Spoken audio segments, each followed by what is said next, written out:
A paz do Senhor para todos. Estamos iniciando mais um projeto Cristocráticos a respeito do ensinamento da revista da Escola Bíblica Dominical, que tem como tema geral a antropologia bíblica. A lição que vai ser dada nesse próximo domingo será a 7ª lição, que tem como título A Queda do Ser Humano. Vamos ler o que o texto áureo nos diz. Pelo que, como por um homem entrou o pecado no mundo, e pelo pecado a morte, assim também a morte passou a todos os homens, por isso que todos pecaram. Isso se encontra em Romanos, capítulo de número 5 e versículo de número 12.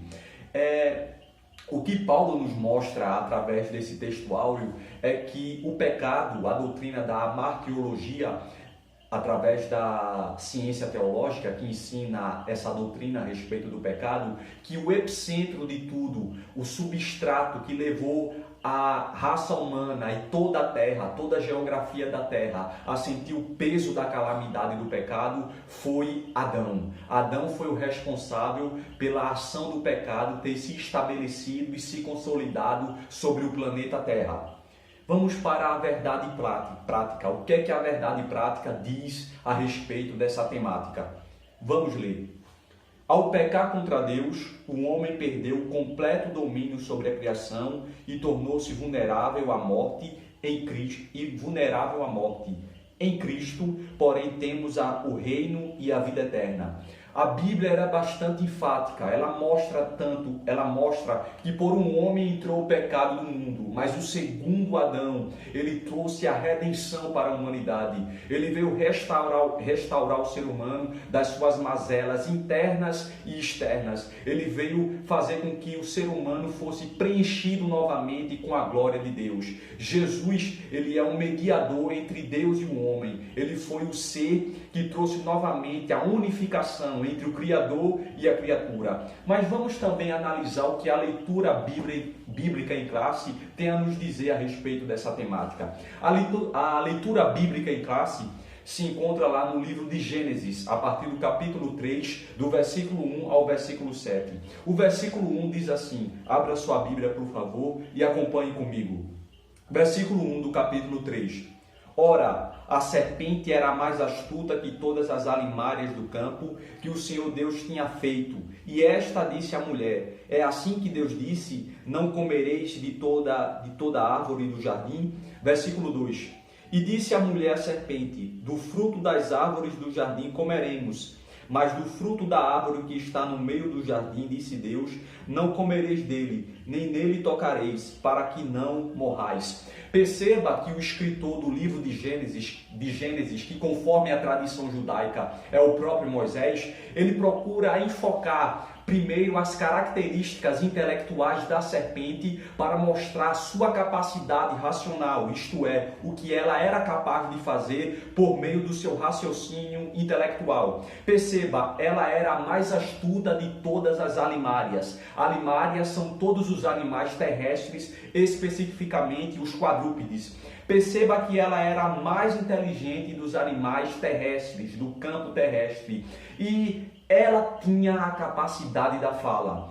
Aqui não se trata de uma possessão maligna. Por quê? Porque Moisés ele procura salientar a sua capacidade intelectual para depois mostrar o que ela poderia fazer. Se isso se tratasse de uma possessão maligna, Moisés não precisaria enfocar sua capacidade intelectual, mas Moisés enfoca, porque Moisés quer nos mostrar que esse animal foi dotado com a capacidade de fala. Ele foi o único animal do campo terrestre, não se tem notícia se algum animal aquático também tinha essa capacidade racional expressada através da fala, que pudesse se comunicar com Adão e Eva, mas a serpente ela tinha essa capacidade racional transmitida ou incorporada através da fala. E o diabo, que é astucioso também, se comunicou com a serpente e fez com que ela trabalhasse a favor dele para que derrubasse esse casal o primeiro casal que originou a raça humana. E à primeira vista, Eva se defende do ataque da serpente. À primeira vista, a serpente não consegue derrubar o sistema de defesa de Eva. Mas na próxima tentativa, ela conseguiu derrubar todo o sistema de defesa que Eva tinha a respeito de não pecar contra Deus. Vamos ler o versículo 4. Então a serpente disse à mulher: certamente não morrereis, porque Deus sabe que no dia em que dele comerdes, se abrirão os vossos olhos e sereis como Deus, sabendo o bem e o mal. Versículo 6. E vendo a mulher que aquela árvore era boa para se comer e agradável aos olhos, e árvore desejável para dar entendimento, tomou do seu fruto e comeu, e deu também ao seu marido, e ele comeu com ela. Perceba, na segunda tentativa, a serpente consegue enganar Eva, ludibriar Eva, destruir o seu sistema de defesa e canalizar o seu ataque. E ele mostra para Eva que Deus estava equivocado em relação ao que a sua restrição em relação à árvore do bem, do conhecimento, a árvore do conhecimento do bem e do mal, que ficava no meio do jardim do Éden, na cerne, no locus do jardim do Éden, ao lado da árvore da vida. E essa árvore do conhecimento do bem e do mal representava a identidade do pecado, uma questão que Eva e Adão ainda não tinham. Eles só sabiam o que era a pureza. Eles conheciam o bem e o mal através da sua racionalidade, mas eles não tinham o bem e o mal dentro de si. Eles não tinham a natureza do pecado ainda, essa influência pecaminosa que faz com que o homem peque contra o seu Criador.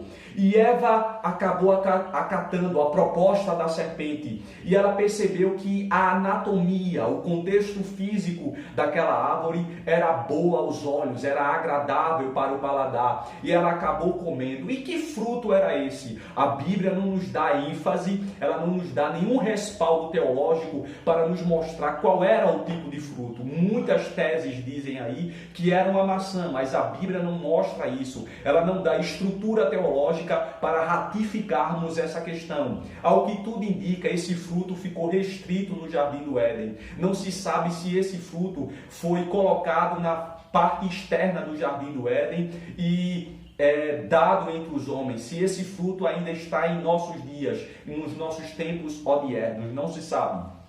E no momento que Eva come do fruto, a natureza do pecado ainda não atinge Eva. Por quê? Porque o pecado não havia atingido a sua consumação. Ele precisava derrubar ambos os casais, e principalmente Adão, porque Adão era a cabeça de Eva. Ele era o líder da família, e a ordem em si não foi dada apenas para Eva, mas principalmente para Adão. Perceba o que diz o texto áureo: pelo que como por um homem entrou o pecado no mundo. Portanto, a ordem em si estava sobre a vida de Adão e não tanto sobre a vida de Eva. E Eva leva o fruto a Adão. Na primeira vista, o fenômeno RAM, o registro automático da memória, que dispara várias vezes ao dia, determinando cadeias de pensamentos que formam a plataforma da nossa consciência humana e sustenta o nosso sistema emocional, foi disparado no momento que Eva mostra o fruto proibido para Adão.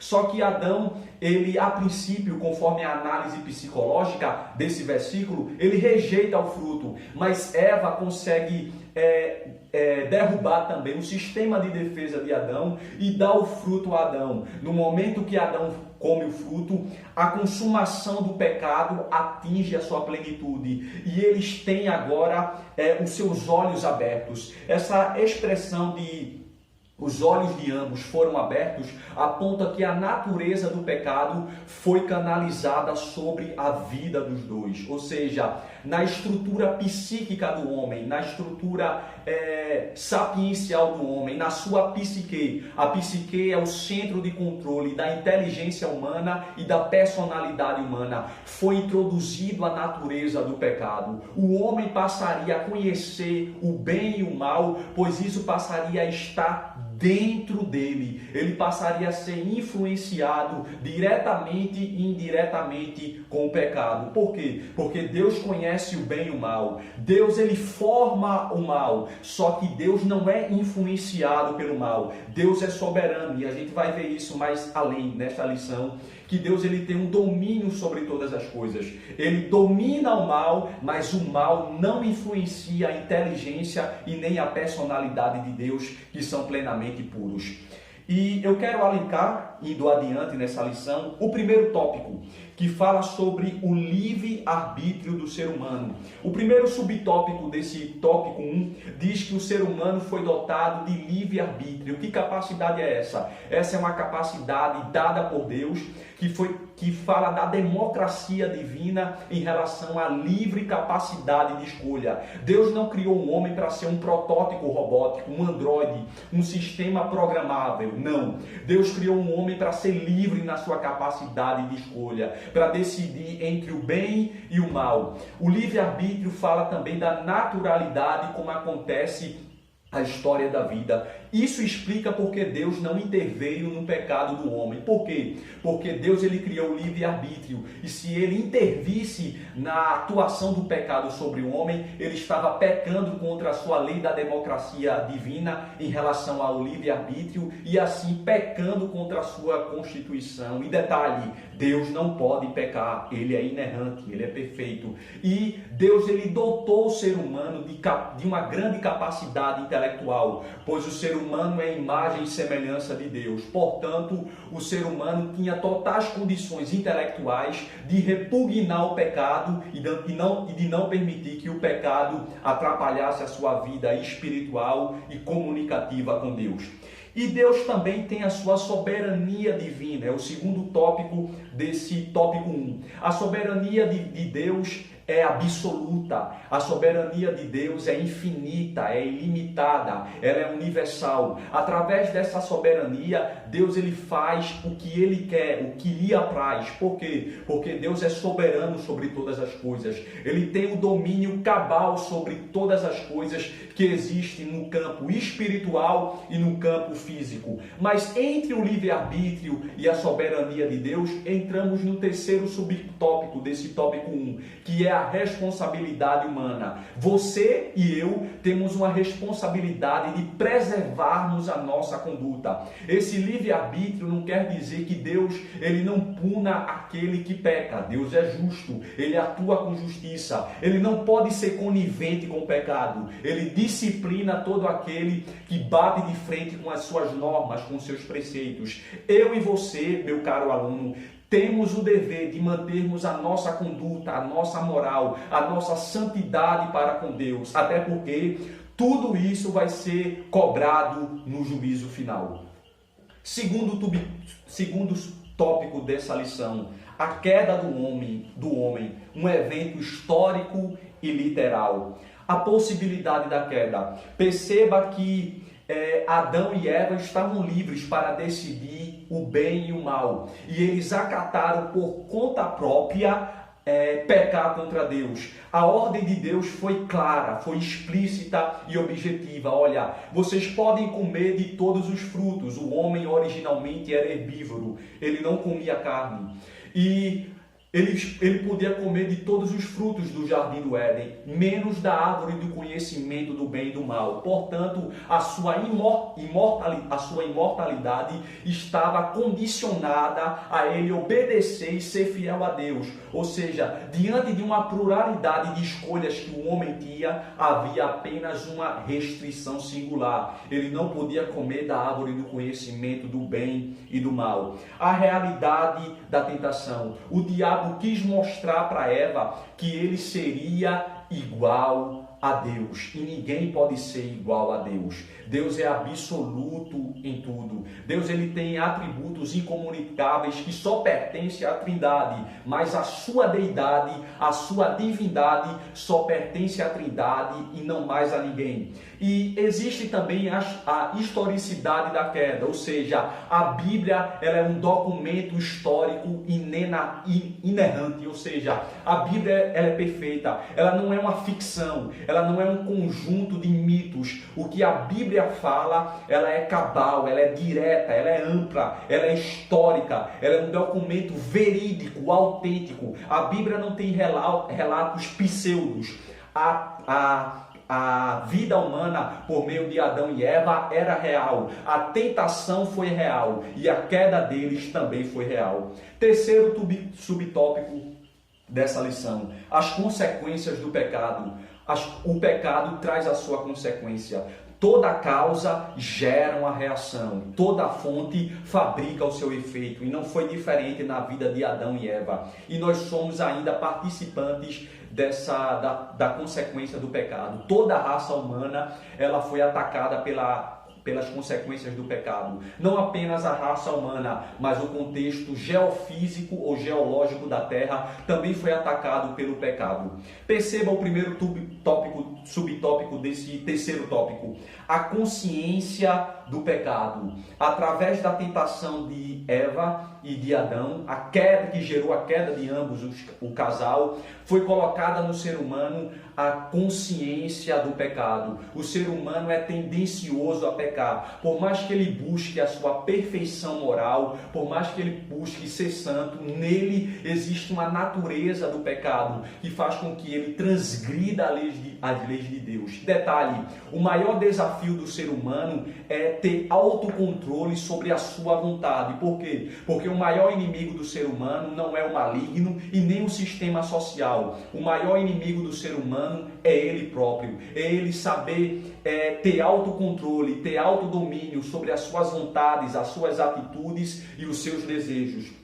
Segundo subtópico: a perda da comunhão com Deus. O pecado ele gera isso. O sentido original da palavra pecado quer dizer errar o alvo. Quando o homem peca, ele está errando o alvo. Ele está perdendo os desígnios, os propósitos de Deus sobre a sua vida. O pecado ele faz uma ruptura divina e espiritual entre o Criador e a criatura. Ele faz com que um homem perca a sua conexão, a sua união com Deus.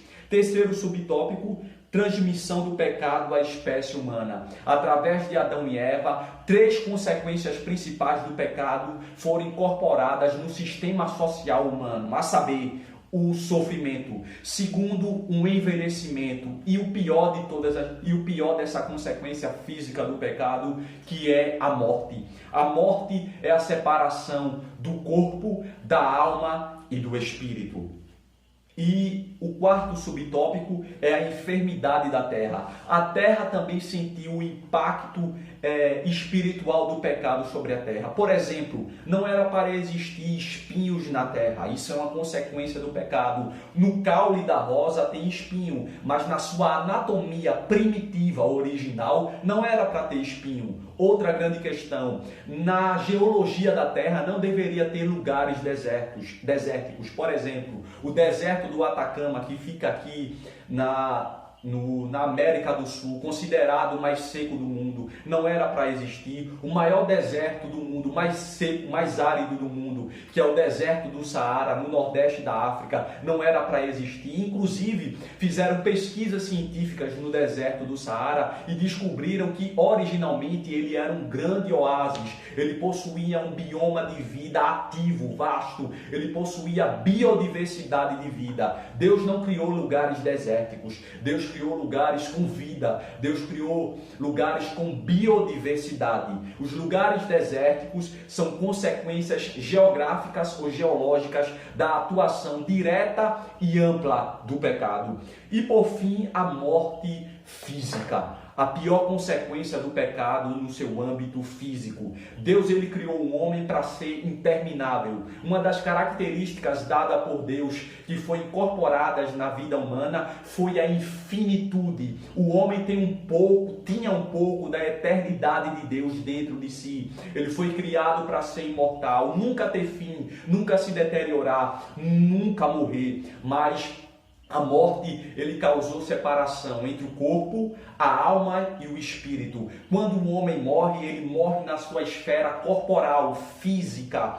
Por quê? Porque o homem, na sua espiritualidade, a teologia prega isso, que o homem ele é imortal. Quando o homem morre, o pó volta à terra. O material volta para a sua fonte. Mas o espiritual, alma e espírito, que são inseparáveis, eles voltam para Deus. A consciência humana, junto com as experiências existenciais que ele passou aqui na Terra, são agregadas junto com a alma e o espírito, e o ser humano, quando morre, a sua esfera espiritual volta para Deus para ser julgado conforme as suas obras. Se ele atuou de maneira benéfica, ele vai para o paraíso, conhecido como o seio de Abraão. Se ele não atuou de maneira benéfica, se ele não foi puro conforme as regras de Deus aqui na terra, ele vai para a perdição, ou o Hades. E concluindo, a queda do homem foi algo real, foi algo histórico, realmente aconteceu. Adão e Eva existiram, originalmente eram puros, mas a sua vida eterna ou imortal estava agregada à sua fidelidade para com Deus. Eles pecaram, transgrediram contra Deus. A consequência veio, mas Deus não é pego de surpresa. Deus, na sua presciência, ele separou o cordeiro para que lá na frente o homem tivesse a sua regeneração novamente ativa para com Deus. O homem pecou, mas Deus ele traçou um plano, um projeto chamado Projeto Messias, na qual ele enviou o seu filho de forma corporal. O Espírito Eterno se tornou matéria temporal. Jesus encarnou, viveu aqui na terra, nos mostrou as verdades divinas e morreu para que eu e você tivesse novamente vida para com Deus e para que eu e você tivéssemos uma vida, uma comunhão aberta, ativa e restaurada para com o nosso Criador. Obrigado pela sua atenção e que Deus te abençoe. Se inscreva no nosso canal e nos mande o seu like. Até o próximo programa e que Deus te abençoe. Amém.